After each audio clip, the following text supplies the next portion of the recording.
We all know the Clippers are a good team. We know they could potentially be a great team if everything aligns and falls into place the way they planned it, which means everybody has to stay healthy.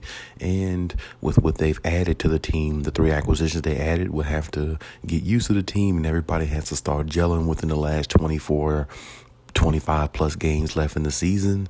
And the rest is history. They'd have to just put it all together in the playoffs and win a championship.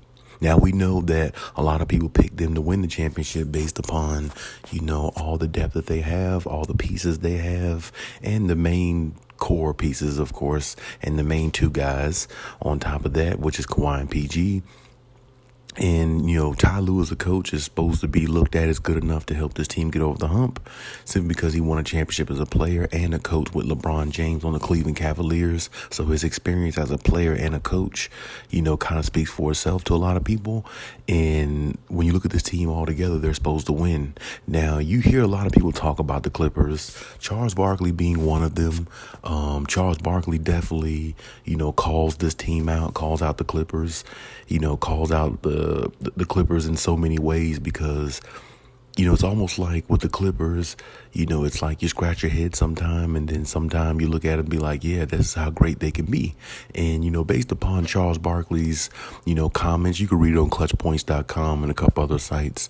But, based upon his comments on the Clippers, which he said on TNT several nights ago, about the Clippers was, he said that they can win it. They can win it all or they can be knocked out the first round.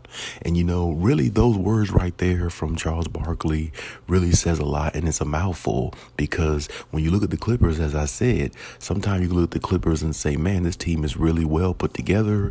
They look like this is the team that could win the championship. Then there's some nights where you look at the Clippers against certain competition where they should be dominating or where they should win and they fall under.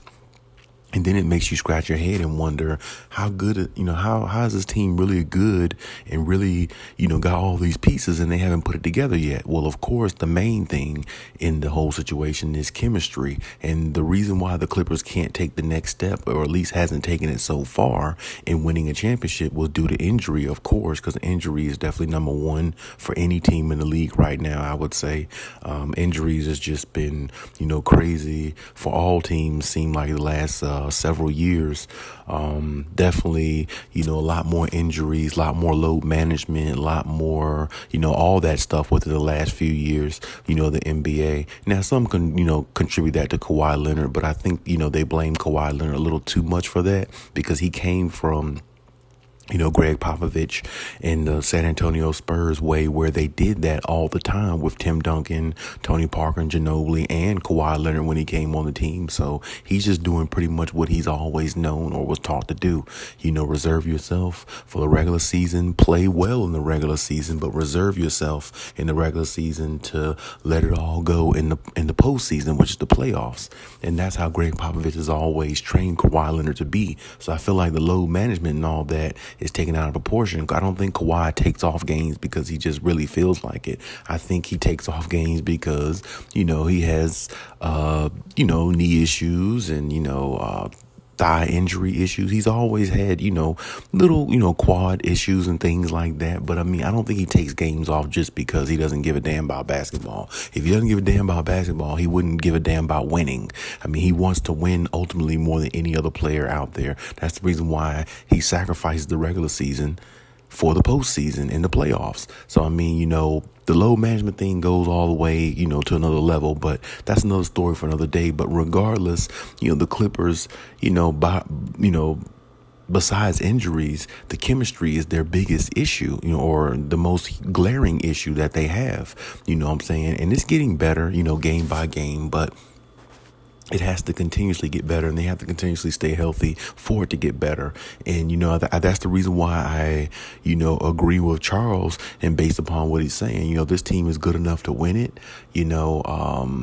but, they could be, or they could be knocked out in the first round because, the Clippers just have that, we saw them against the Dallas Mavericks a couple seasons ago, where everybody thought they would get knocked out the first round against Luka because they were down 0-2 in the series going to Dallas for game 3. And, Kawhi and, just pretty much literally took over that series. But regardless of that, you gotta look at this team one way. And the one way you could look at this team as is a contender. I look at them as a contender fully 100%. I know Charles Barkley does. I just feel like Charles Barkley says things at times about the Clippers to kind of wake them up a little bit, because the Clippers are his pick to win and come out the West, this season. So he's definitely trying to reassure his pick, and hopefully that they do.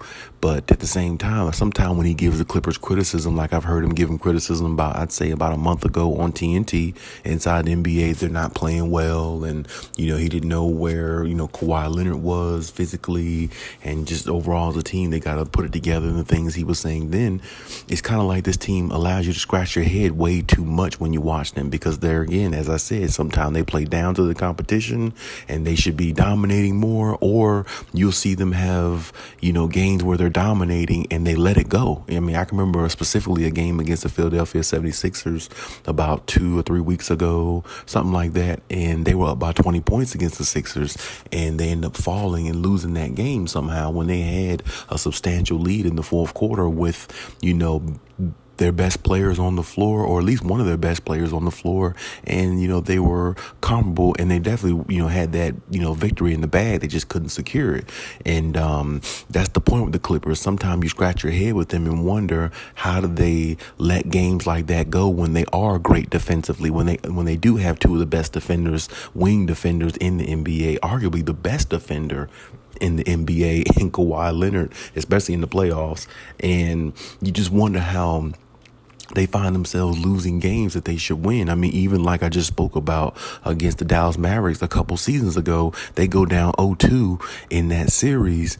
And game 3, luckily they pull it out, but they were down in that game. You know what I'm saying? How do they fall or find themselves in these situations when they really have a really good team overall? Well, of course, it's chemistry, and chemistry is their biggest issue. That's the reason why I say chemistry is their biggest issue over their injuries, even though injuries should be number one. But even when they're healthy, their chemistry really isn't where I think it should be for them to take it the distance. So these last 20 plus games in the season, I'm going to need to see more from the Clippers. I'm going to need to see more, from just the team collectively as a unit, and just continually be consistent with Kawhi and PG in their lineup as much as possible.